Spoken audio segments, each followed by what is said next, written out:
एक दिन की बात है, मैं रास्ते से जा रहा था। तभी मुझे रास्ते पे बैठे हुए कुछ बच्चे दिखे। कुछ इधर कुछ उधर, सारे बिखरे हुए थे और ये लोग रास्ते के किनारे बैठे हुए कुछ कर रहे थे। सबके हाथों में एक एक मोबाइल फोन था। एक लड़का चिल्ला चिल्ला के बोल रहा था, घर के पीछे बंदा है, जल्दी ग्लू लगा।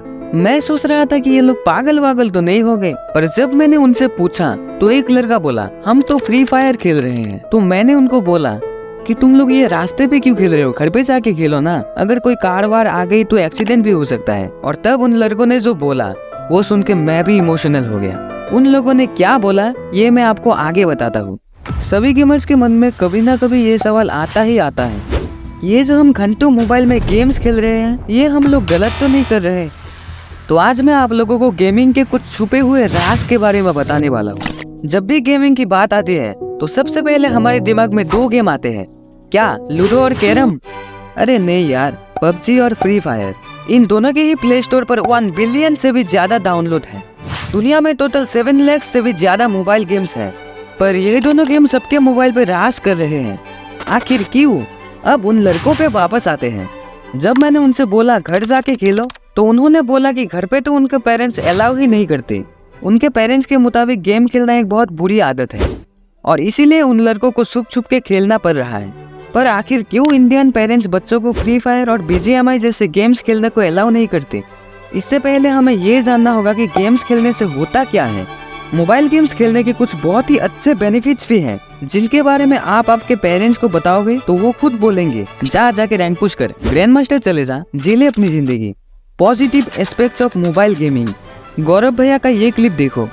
असल में पबजी खेलने से आंखें कमजोर नहीं बल्कि और तेज होती है। हाँ, हवा में चेक करेगा कितने पैराशूट्स हैं हवा में, ताकि समझे कितने एनिमी साथ उतरे हैं। और ये देखने में लोगों को 5 सेकंड्स भी नहीं लगते हैं। लाइक लिटरली गेमर्स 5 सेकंड से भी कम में हवा में मौजूद सारे एनिमीज को गिन लेते हैं। यहाँ उनके आंखों की तेजी देख रहे हो, कितने कम सेकंड्स में वो एनिमीज को स्पॉट कर लेते हैं। सारे गन्स का कलर अलग है, उसमें लगने वाले एमो का कलर अलग है, गन के अटैचमेंट्स का भी कलर अलग है, और यहाँ तक कि दूसरे सब रिसोर्सेज जो मिलते हैं उन सब का भी कलर अलग है। इसीलिए गेम और भी ज्यादा खेलते खेलते तुम्हारी आंखें तेज हो जाती है। और ये कलर्स को आसानी से डिफरेंशिएट करने की ट्रेनिंग जो उन्हें गेम से मिली, ये बड़ी आसानी से रियल लाइफ में भी काम में आती है। लाइक फॉर एग्जांपल, जब कोई गेमर बहुत ही घने कोहरे में या फॉग में गाड़ी चलाता है तो उसके एक्सीडेंट्स होने के चांसेस बहुत ही कम हो जाते हैं। और एक बार कुछ रिसर्चर्स ने गेमर्स और नॉन गेमर्स के बीच में कुछ रिसर्चेस भी किए थे, और अंत में जब उन रिसर्चेस का रिजल्ट दिखाया तब वो डेटा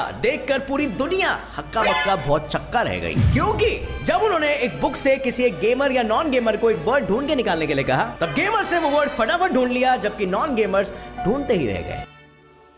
चलो अब बात करते हैं फोकस की। जब गेम में प्लेयर प्लेन से कूदता है तो तुमने ये बात नोटिस की होगी कि गेमर का फोकस डायरेक्टली इंक्रीज हो जाता है, क्योंकि सीधी सी बात है, नजरें हटी दुर्घटना घटी। गेमर की आंखें और कान हमेशा पूरे के पूरे गेम में फोकस ही रहते हैं, क्योंकि कभी भी फुटस्टेप की आवाज, व्हीकल्स की आवाज और फायरिंग की आवाज कहीं से भी आ सकती है, और बिना विजुअल के कोई भी आवाज अगर आई तो कहां से आई, अप्रोक्सीमेटली कितने दूर से आई, कितने जनों की आवाज आई, ये सब ब्रेन को कैलकुलेट करना इंपॉर्टेंट हो जाता है। और यहाँ तक कि आपका ब्रेन आपकी आंखों की मदद से विजुअली फोकस भी हो जाता है। जैसे कि हर जगह वो ढूंढता रहता है कि कहीं कोई सांप बना हुआ तो नहीं है, या फिर कोई गीली सूट में कहीं सोया हुआ तो नहीं है। और इसीलिए गेम खेलते वक्त गेमर्स का पूरा ब्रेन और फोकस गेम में गड़ा हुआ होता है। और इसीलिए गेम खेलते खेलते आपका ब्रेन एक तरीके से ट्रेन हो रहा है कि किसी एक चीज में ज्यादा टाइम तक फोकस्ड रहे। और जैसे कि अगर कोई गेमर पढ़ने बैठा तो उसका फोकस हमेशा उसके बुक्स में ही रहेगा और कहीं नहीं। Number 3, hand and eye coordination. इसी तरह ये गेम और खेलते खेलते तुम्हारा ब्रेन तुम्हारे हैंड आई कोऑर्डिनेशन में इतना अच्छे से ट्रेन हो जाता है कि उस गेमर को रियल वर्ल्ड में भी कोई भी टास्क दे दो और वो उसे चुटकियों में कर देगा।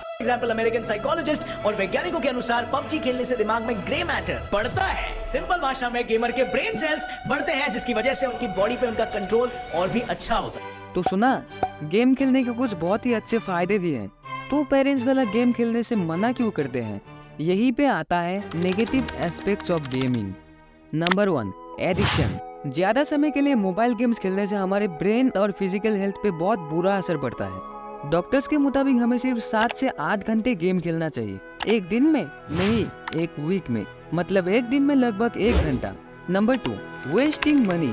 बहुत सारे छोटे छोटे बच्चे गेम में टॉप अप करने के लिए अपने मम्मी पापा के कमाए हुए मेहनत के पैसे एक ही बार में उड़ा देते हैं, और बाद में होने वाले पछतावे की वजह से बहुत सारे सुसाइड भी हुए हैं। अरे ये बस एक मोबाइल गेम है, इसमें हमें रियल लाइफ के पैसे क्यों उड़ाना चाहिए। खेलो तो सिर्फ मजे के लिए, इसमें किसी भी तरीके के पैसे उड़ाने की जरूरत नहीं है। Number 3, impact on productivity. Mobile games पे ज्यादा टाइम बिताने से हमारे ओरिजिनल लाइफ का प्रोडक्टिविटी डिक्रीज होती है। जैसे कि अगर आप बहुत टाइम गेम खेलने के बाद पढ़ाई करने बैठते हो तो आप जिस पेज को पहले याद करने के लिए 10 मिनट लगाते थे, वही पेज याद करने के लिए आपको आधा घंटा लगेगा। मतलब हमारा ब्रेन पहले की तरह प्रोडक्टिव होकर काम नहीं कर पाएगा। कंक्लूजन, ऑलराइट, हमने एडवांटेजेस और डिसएडवांटेजेस तो जान लिए। अब आते हैं सबसे इम्पोर्टेंट पार्ट पर, क्या हमें गेम खेलना चाहिए? अगर आप एक स्टूडेंट हो और आप पढ़ाई ना करके पूरा दिन सिर्फ गेम ही खेल रहे हो, क्योंकि इसके बहुत सारे फायदे हैं ना, पर ये एकदम गलत है। क्योंकि स्टूडेंट्स को कभी पढ़ाई को नेग्लेक्ट नहीं करना चाहिए। चाहे कुछ भी करो, पढ़ाई हमेशा होती रहनी चाहिए। जॉब करने वाले लोगों के लिए गेम खेलना एक बहुत ही अच्छी चीज साबित हो सकती है, क्योंकि दिन भर का थकान और सारी टेंशन गेम खेलते वक्त कहीं और ही चले जाते हैं। तो इससे कंक्लूजन ये निकलता है कि खेलो, लेकिन लिमिट में। अगर आपको मेरी कही हुई बात थोड़ा भी पसंद आया हो तो आप मेरे दूसरे वीडियो चेकआउट कर सकते हैं। मैं आपसे वहीं पर मिलूंगा।